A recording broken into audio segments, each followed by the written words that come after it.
प्रिय विद्यार्थियों, आज हम कक्षा 11 के काव्यांजलि के पाठ एक साखी के बारे में वर्णन करेंगे, जो कबीरदास द्वारा जी रचित है। इस साखी में कबीरदास जी ने अपने दोहों के माध्यम से गुरु की महत्ता का वर्णन किया है और संसार में सुख दुख का वर्णन किया है। तो आइए हम जानते हैं पहला दोहा क्या है हमारा।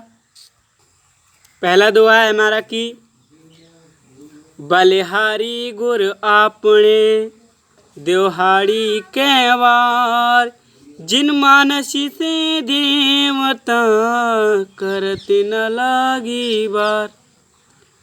बलिहारी गुर आपने, बलिहारी का मतलब होता है न्योछावर, गुरु का मतलब गुरु पर, आपने मिस अपने। देवहाड़ी दिन में 2 बार या कई बार, बार का मतलब कितनी बार। कबीरदास जी कहते हैं कि मैं अपने गुरु पर दिन में कई बार न्योछावर होता हूँ, क्योंकि जिन मानस से देवता, जिसने मुझे इस मनुष्य से, इस अज्ञान से देवता बनाने में अर्थात प्रकाश की ओर ले जाने में करत न लागी बार, बिल्कुल भी देरी नहीं की। इसलिए कबीरदास जी उन पर दिन में कई बार न्योछावर होते हैं। सेकंड हमारा दोहा है सतगुर की महिमा अनंत, अनंत किया उपकार, लोचन अनंत उघाड़ियाँ, अनंत दिखावड़ हार। इसमें कबीरदास जी कहते हैं कि सतगुर की महिमा अनंत, सतगुरु मीन्स अच्छे गुरु, अनंत का मतलब होता है अपार, और अनंत का मतलब अपार, उपकार का मतलब उपकार, कि हमारे सदगुरु की महिमा का कोई अपार नहीं, उनका पार नहीं है। और अनंत किया उपकार, उन्होंने हम पर अनंत ही उपकार किए हैं।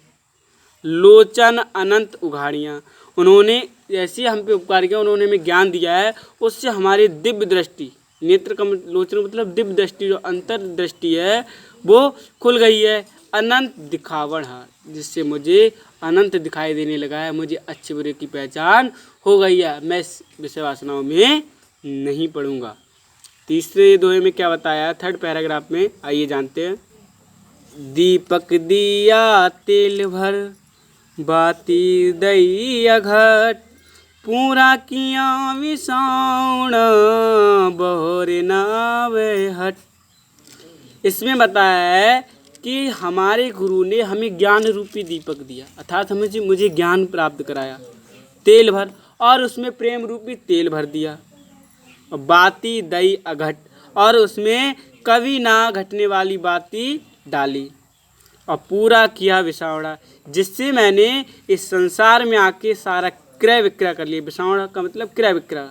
और बहुर ना आवे हट, बहुर का मतलब दोबारा, और आवे का मतलब नहीं आएगी, हट का मतलब आ जाए। इसलिए मुझे दोबारा इस संसार रूपी बाजार में नहीं आना पड़ेगा, अर्थात मुझे स्वर्ग की प्राप्ति हो गई गुरु के ज्ञान से। अब मुझे संसार में दोबारा नहीं भटकना पड़ेगा। चौथे दोहे में, चौथे पैराग्राफ में कबीरदास जी ने क्या बताया कि बूढ़े थे फिर उबरे, गुर की लहर चमक, भेरा देखा जर जरा, उतरे पड़े फरंग। बूढ़े थे का, बूढ़े का मतलब होता है कि हम डूब गए थे, अज्ञान था हमारे अंदर, कि बूढ़े थे फिर उबरे, गुर की लहर चमक। हमारे अंदर अज्ञान था, हम अज्ञान में डूब ही गए थे, फिर भी हम बच गए। उबरे का मतलब बच गए, क्यों? गुरु की लहर चमक, क्योंकि हमें जब गुरु का ज्ञान प्राप्त हो गया था। और भेरा देखा जर्जरा, भेरा का मतलब नाव, जैसे ही हमने गुरु का ज्ञान प्राप्त हुआ, तो जैसे ही हमने उसमें नाव टूटी फूटी नाव को देखा, उतरे पड़े फरंग, वैसे ही हम उस नाव से तुरंत ही उतर गए। कहने का मतलब हमें गुरु का ज्ञान मिला, तो हमने उस अज्ञान को तुरंत ही त्याग दिया और उसे छोड़ दिया, और हम संसार रूपी नदी में डूबने से बच गए। अगली वीडियो में हम 5वें दोहे की चर्चा करेंगे। अभी के लिए इतना ही, धन्यवाद।